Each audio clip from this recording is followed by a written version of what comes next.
I'll mention the three main factors that prevent dua from being answered. The three main factors, there are more than three, but time is limited. Number one, our Prophet ﷺ said, Allah does not accept the dua from the one whose heart is oblivious. Min qalbin ghafil. If your heart is not in the dua, you're not making dua.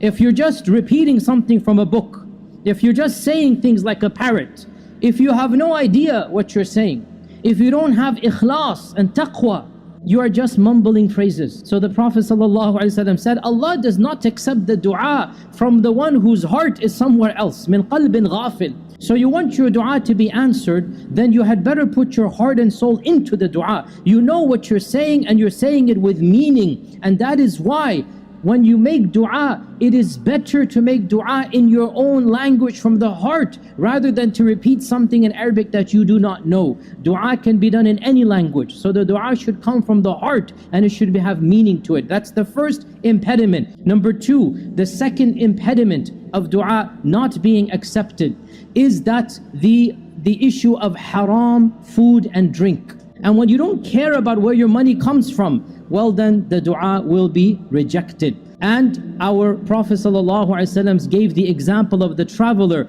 who is far away from his family. He is tired, dusty, disheveled, and he's all alone. He raises his hands up to Allah. He says, Ya Rabbi, help me, Ya Rabbi, help me.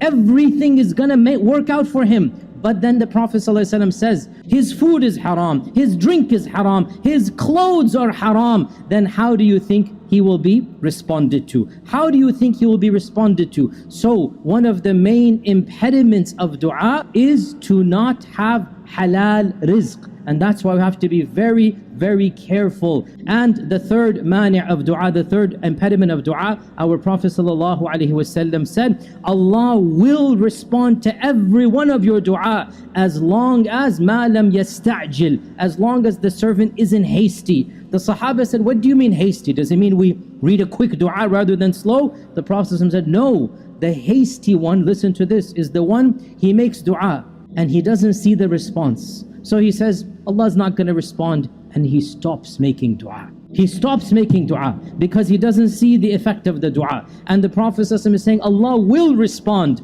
as long as you don't give up. So giving up on Allah, astaghfirullah, is one of the main causes of dua not being responded. And our Prophet ﷺ encouraged us to make dua at specific timings. Firstly, our Prophet ﷺ reminded us that on every Friday there is an hour that if anybody makes dua, Allah subhanahu wa ta'ala will respond to that person. And our scholars have differed when that hour is. The majority say that it is between Asr and Maghrib. Time number two, our Prophet ﷺ said, between every adhan and iqama there is time for dua. The Prophet ﷺ said that the dua between the adhan and the iqama is not rejected or rarely rejected. Time number three, in the salah itself, there are a number of opportunities where we are encouraged to make dua. And most prominent amongst them is in the sajda and before the salam and after the salam. In the whole salah, we can make dua, dhikr, tasbih, but in particular while we are in sajda,